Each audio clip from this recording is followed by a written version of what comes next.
13F 계속해서 발표가 됐습니다. 이제 마무리가 됐죠. 그래서 뭐 헤지펀드들이 뭘 샀대, 뭘 팔았대 이런 것들 많습니다. 국민연금 같은 경우는 지수 리밸런싱 정도로 이야기가 되고 있고요. 여기는 재밌어서 제가 좀 가져와 봤습니다. 레오폴드의 시츄에이셔널 어웨어니스, 과연 뭘 사고 팔았을지 궁금하더라고요. 올해 7월 높은 레버리지로 인해서 마진콜 당했고 시타델에 이걸 대량 매각했습니다. 그래서 강제 청산되기 직전에 뭘 사고 팔았는지 함께 확인을 해볼 텐데요. 가장 많이 샀던 건 샌디스크와 마이크론 테크놀로지 그리고 TSMC, 네비우스였습니다. AI 하드웨어 병목에 굉장히 집중하는 모습이 나타났죠. 그래서 뭘 많이 들고 있나 봤더니 샌디스크, 마이크론, 블룸에너지, TSMC, 네비우스 순서였습니다. 이 종목들이 사실 굉장히 놀려 있다가 시타델에게 매각한 이후에 두 자릿수의 급등세를 보였던 종목이죠. 그런 것들을 본다면 결국에는 레버리지가 이 종목들을 눌렀고 업황에 대해서는 딱히 의심하지 않아도 된다 지점을 시츄에이셔널 어웨어니스의 13F에서도 함께 확인해 볼 수 있는 지점인 것 같습니다. 자랑만 하지 않았어도 이런 일은 없었을 것 같은데 어쨌든 간 AI의 전문가라고 하는 사람이 이런 쪽에 베팅을 했다. 이 지점은 확실히 긍정적으로 해석할 수 있는 부분이 아닐까라는 생각도 해볼 수 있을 것 같습니다. 이런 가운데 메모리 관련된 종목들이 계속해서 오름세를 요 며칠간 보여줄 수 있었던 건 샌디스크의 인베스터 데이 덕분이었습니다. 그래서 뱅크 오브 아메리카에서 샌디스크의 모델, 그들이 이야기했던 것을 다른 메모리주에 적용하면 어떤 숫자가 나올까라고 리포트를 내놨는데요. 함께 살펴보도록 하겠습니다. 일단 전제 조건부터 함께 보시죠. 매출 성장률은 연간 매출 성장률 15% 이상 유지를 하고 총 마진율은 80%, 잉여 현금 흐름의 마진은 50%, 요걸 두고 마이크론 테크놀로지에 이걸 적용해봤다라고 합니다. 그래서 지금 시장에서 마이크론에 대한 컨센서스, 그리고 샌디스크 모델을 적용했을 때의 컨센서스 함께 비교를 해볼게요. 매출액 같은 경우는 지금 시장의 컨센서스는 회계연도 기준 30년도에 2,805억 원인데 만약에 샌디스크 모델을 적용하면 3,770억 달러를 넘겨냅니다.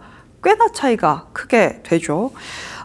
마진 같은 총 마진율 같은 경우도 현재 29년 회계연도 기준으로는 73.5%가 예상이 되고 있는데 샌디스크 모델을 적용하면 80% 수준을 지속할 수 있다는 겁니다. 이 성장의 폭도 어마어마한데 그것이 2030년까지 지속될 수 있음을 확인한 것이다라고 분석할 수 있겠습니다.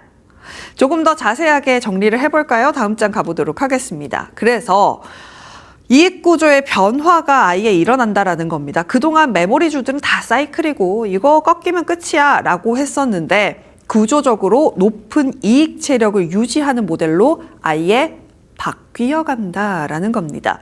그래서 역사적 PER을 적용하게 되면 과거 마이크론의 평균 배수인 PER 10배만 적용해도 아니 실적이 이렇게 계속 늘어나는데 그대로의 PER을 적용해도 주가가 어마어마하게 늘어납니다. 근데 이익 구조가 변화하게 되면 PER 10배만 주겠습니까? 조금 더 줄 수 있다라고 분석하고 있는 뱅크 오브 아메리카고요. 그래서 멀티플 재평가에 대한 이야기를 합니다.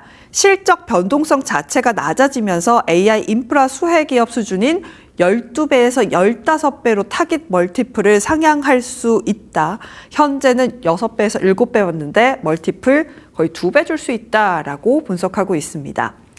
마이크론 테크놀로지에 이렇게 적용을 했는데 삼성전자, SK하이닉스라고 이것이 적용 안 될 이유가 있을까요?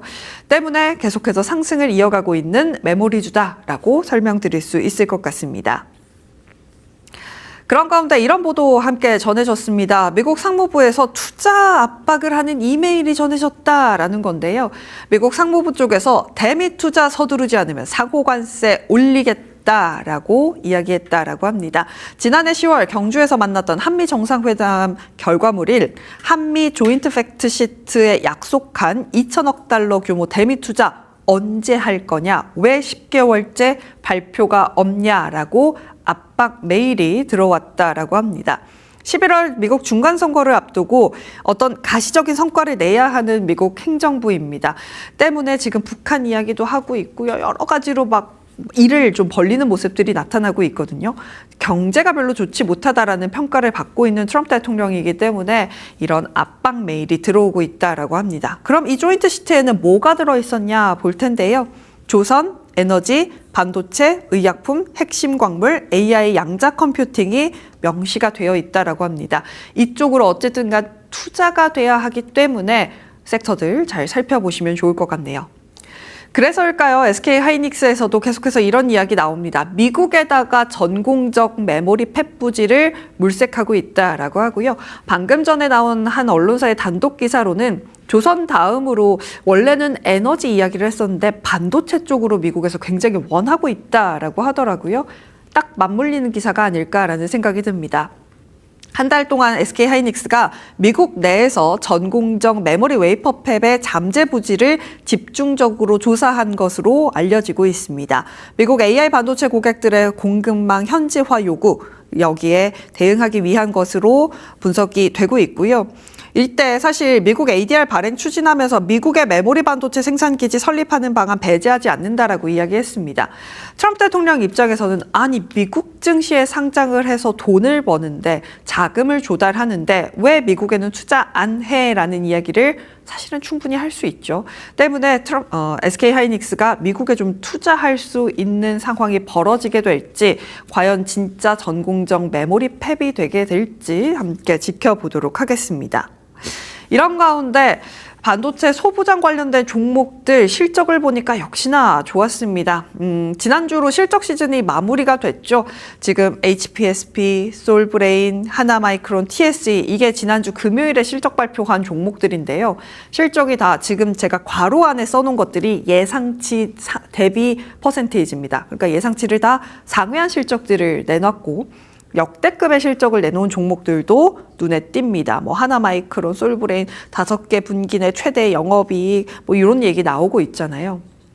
그런 것을 본다면 이렇게 하이닉스가 투자를 하고 뭐 이런 것들이 진행이 됐을 때 과연 반도체 소부장 쪽으로 실적이 조금 더 이어지지 않을까라는 이야기가 나오고 있는 만큼 실적 잘 나온 종목들 함께 소팅해 보시는 것도 중요할 것 같습니다. 이렇게 실적이 잘 나와서 잘 간 섹터 한 가지 더 있습니다. 바로 음식료 관련된 종목들인데요. 농심이랑 빙그레가 지난주 금요일의 분위기가 굉장히 호조적이었습니다. 빙그레 장대 양봉 보이시죠? 19% 이상의 급등, 농심도 12% 급등했는데요. 농심 전년 동기 대비 40% 늘어난 실적, 해외 쪽 좋았다라고 하고요. 빙그레도 전년 동기 대비 159% 늘어난 실적 발표했는데 냉동 역시나 해외 수출이었습니다. 내수주이면서도 해외 수출을 함께 가져가면서 실적을 잘 써냈고 그것이 리레이팅의 효과를 조금 더 가져갈 수 있다라는 증권가의 분석도 이어지고 있다라는 거 함께 보면 좋을 것 같습니다.